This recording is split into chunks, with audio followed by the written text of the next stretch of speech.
Assalamu alaikum. I am Aksa Mansoor. Today I am going to discuss yield. So, what is yield? जब भी chemical reaction हम perform कर रहे होते हैं तो लाजमी उसमें रिएक्टेंट्स मौजूद होते हैं जो एक दूसरे के साथ रिएक्ट करते हैं, कंबाइन करते हैं और प्रोडक्ट बना देते हैं। तो जो भी एक केमिकल रिएक्शन में हमें प्रोडक्ट की अमाउंट ऑब्टेन होती है उसे हम कहते हैं यील्ड, यानी पैदावार। कितने प्रोडक्ट ऑब्टेन हुए हैं, उनके अमाउंट क्या है, उसको हम कहते हैं यील्ड। नेक्स्ट है टाइप्स ऑफ यील्ड।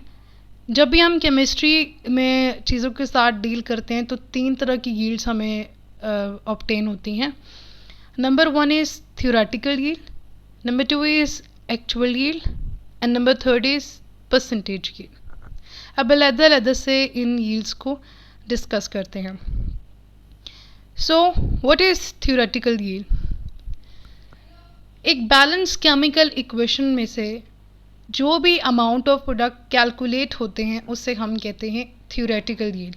यानी कि कोई भी एक केमिकल इक्वेशन है उसको देखकर हम प्रिडिक्ट करते हैं, एक्सपेक्ट करते हैं कि इसमें इतने अमाउंट ऑफ प्रोडक्ट हमें ऑब्टेन होंगे। हम खुद से अंदाज़ा लगा रहे होते हैं कि हमें जो प्रोडक्ट ऑब्टेन होंगे यानी जो हमारी यील्ड होगी वो इतनी होगी। तो ऐसी यील्ड को जिसमें हम अंदाज़ा लगाते हैं उसे हम कहते हैं थ्योरेटिकल यील्ड। इसीलिए इसको हम कैलकुलेटेड या एक्सपेक्टेड यील्ड कहते हैं। और चूँकि आपने ये बात नोट की होगी कि जब भी हम किसी चीज़ का अंदाज़ा लगाते हैं तो हम ये कहते हैं कि भाई इसकी जो यील्ड है वो ज़्यादा है, इसका रिज़ल्ट ज़्यादा आएगा। बिल्कुल इसी तरह अब जब थ्योरेटिकल यील्ड में हम हमेशा ही इसको ज़्यादा लेते हैं कि हमारे पास यील्ड ज़्यादा है, एक्सपेक्ट हम ज़्यादा करते हैं, इसी वजह से इसमें जो अमाउंट ऑफ प्रोडक्ट है वो मैक्सिमम होती है। ठीक है, एक बैलेंस केमिकल इक्वेशन में हमें maximum amount of product obtain होते हैं।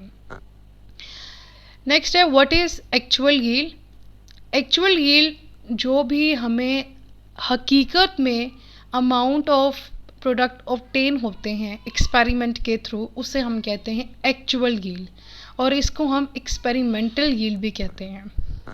और हमेशा एक्चुअल यील्ड थ्योरेटिकल यील्ड से कम होती है। ठीक है, अब मैं आपको एक जनरल एग्जांपल देती हूँ ताकि आपको थ्योरेटिकल यील्ड और एक्चुअल यील्ड समझ आ जाए। आप सपोज करते हैं, आप ये अंदाज़ा लगाते हैं कि आपकी केमिस्ट्री के एग्ज़ाम में 90% मार्क्स आएंगे। तो ये 90% जो आपने अंदाज़ा लगाया ये क्या है? थ्योरेटिकल यील्ड है।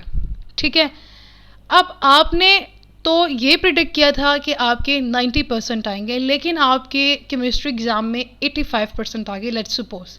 तो जो 85% है ये आपकी एक्चुअल यील्ड है, यानी कि जो एक्सपेरिमेंट के थ्रू प्रैक्टिकली जो चीज़ आपको रिजल्ट देती है वो क्या होती है? एक्चुअल यील्ड, यानी कि हकीकत में जो आपके पास पैदावार होती है प्रोडक्ट्स की उसे हम कहते हैं एक्चुअल यील्ड। ठीक है, क्योंकि कभी कभी कुछ जो हमारे परसेंटेज है लाइक इसमें 5% लेस है, हमने 90 प्रिडिक्ट किया था, हमें 85 ऑब्टेन हुआ। कुछ जो है वो रिएक्शन के दौरान एनर्जी में कन्वर्ट हो जाती है, इसीलिए जो एक्चुअल यील्ड है वो थ्योरेटिकल यील्ड से हमेशा कम होती है। अब डिटेल में देख लेते हैं कि एक्चुअल यील्ड क्यों कम होती है थ्योरेटिकल यील्ड से। ऐसी कुछ रीजंस हैं। अब ज़ाहिर बात है कि जो आपका प्रोडक्ट बनता है वो आपके रिएक्टेंट्स पे डिपेंड कर रहा होता है। लास्ट लेक्चर में मैंने लिमिटिंग रिएक्टेंट्स के बारे में बताया था कि वो लीस्ट अमाउंट ऑफ प्रोडक्ट को प्रोड्यूस करती है। तो अगर आपके तमाम के तमाम रिएक्टेंट्स नहीं कन्वर्ट होते प्रोडक्ट में तभी आपकी जो एक्चुअल यील्ड है वो कम आ जाती है। दूसरी वजह ये हो सकती है कि कोई क्या पता कोई साइड रिएक्शन हो जाए, ठीक है, कोई बाय प्रोडक्ट बन जाए। थर्ड ये कि जिसने ये एक्सपेरिमेंट परफॉर्म किया है वो एक इनएक्सपीरियंस वर्कर है। ठीक है, उसके पास इतना नॉलेज नहीं है कि इंस्ट्रूमेंट को या बाकी जो केमिकल्स हैं उनको हैंडल कैसे करना है। ठीक है, या तो अगर कोई भी हम प्रोसेस करें लाइक वॉशिंग का, ट्रांसफॉर्मेशन का, इसमें कोई मैकेनिकल लॉस हो जाना, हमारा कोई भी अगर रिएक्टेंट है उसका कोई किसी किस्म का लॉस हो जाना। ठीक है, अगर हम कुछ भी चीज़ बना रहे हैं तो उसके दौरान किसी भी चीज़ का, लिक्विड का लॉस हो जाना, या इसके अलावा कोई एक्सपेरिमेंटल एरर आ जाना जिसकी वजह से आपके जो प्रोडक्ट्स हैं वो नहीं बन पाते हैं। नेक्स्ट है percentage yield. Percentage yield basically ratio होती है एक्चुअल यील्ड की और थ्योरेटिकल यील्ड की, और उसे हम मल्टीप्लाई करते हैं 100 से, क्योंकि परसेंटेज हमें कब ऑब्टेन होती है, जब हम एक रेशो को मल्टीप्लाई कर रहे होते हैं 100 से, ठीक है।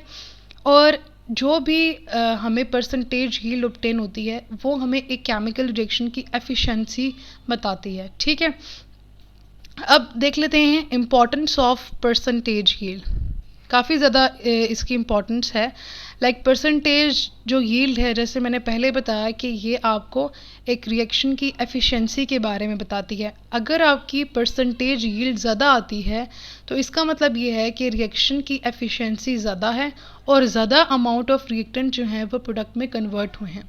अगर ऐसा हो कि परसेंटेज यील्ड आपके पास कम है तो इसका मतलब ये है कि एफिशिएंसी जो रिएक्शन की है वो कम है, यानी कि कम रिएक्टेंट्स जो हैं कंबाइन होके प्रोडक्ट में कन्वर्ट हुए हैं, ठीक है।